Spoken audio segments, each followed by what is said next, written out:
Hello, hello, hello. I'm Nicholas Rosseinsky. I'm a transformational coach, scientist, and strategist, and I'm delighted to be here again with week 2 of a 13-week exploration of the frontiers of therapy and spirituality.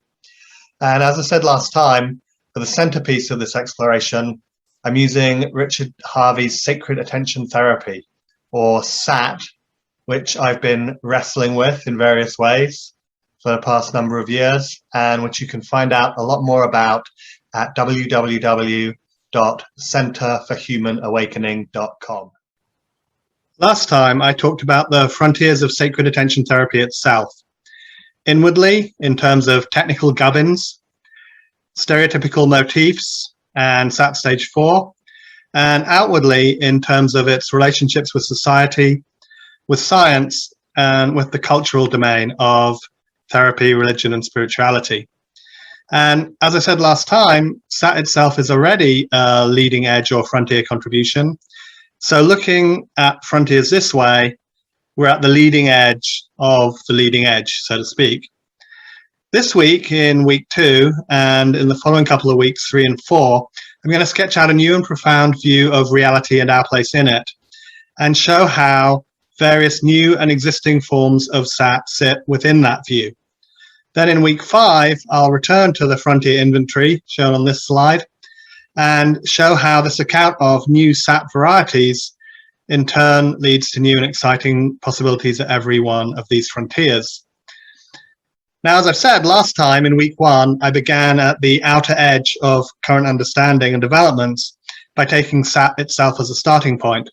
And this week, I'm going to repeat this practice of starting at the very outer edges by beginning my sketch of this new view of reality at a place that, or aspect that I will call the one being. Now, very roughly speaking, and I'll clarify this as we go along, the one being is more or less synonymous with things like Buddha mind, Christ consciousness, and or the true self of Advaitic tradition. Of course, these tremendous things may not actually be identical to each other. I'm just delineating the neighborhood that this one being label points towards.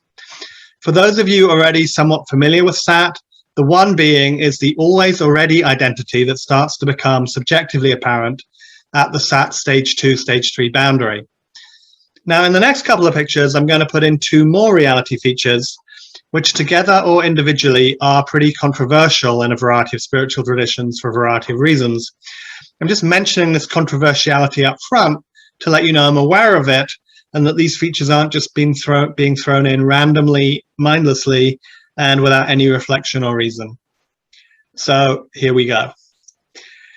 So first, although the one being is often taken both to be everything and self-sourcing, I'm going to imply a different view in which there is a ground of being beyond the one being. Here, it's the ground that is self-sourcing. Ground and one being are not separate. Wherever one is, so is the other, so to speak. And both ground and the one could be said to contain everything. The difference between the non-separate two, then, is that the ground creates the one, but the one does not create the self-creating ground. Next, in the other direction, away from the ground, so to speak, I use the word soul to point to a specific aspect or constellation of aspects in the one being. Each such aspect or constellation, again, not being separate from either the one or the ground. So these 3 levels or aspects, together with a 4th component I call the arc, which I'll be talking a lot about in upcoming weeks, make up what I call the base layer of reality, the most fundamental structural features of real reality.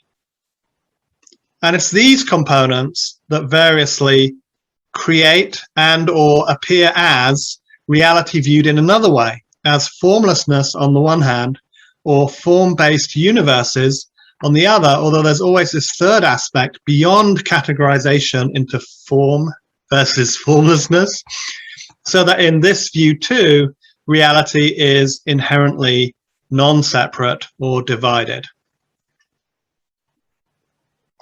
So that's quite a lot. in one slide, and it might appear to be quite an abstract and esoteric lot with little theoretical or practical relevance to either SAP-based psychotherapy or psychospirituality, or to everyday challenges of the modern world. However, next time I'll bring all of this literally, very literally, down to earth, to the very terra firma we're resting on here.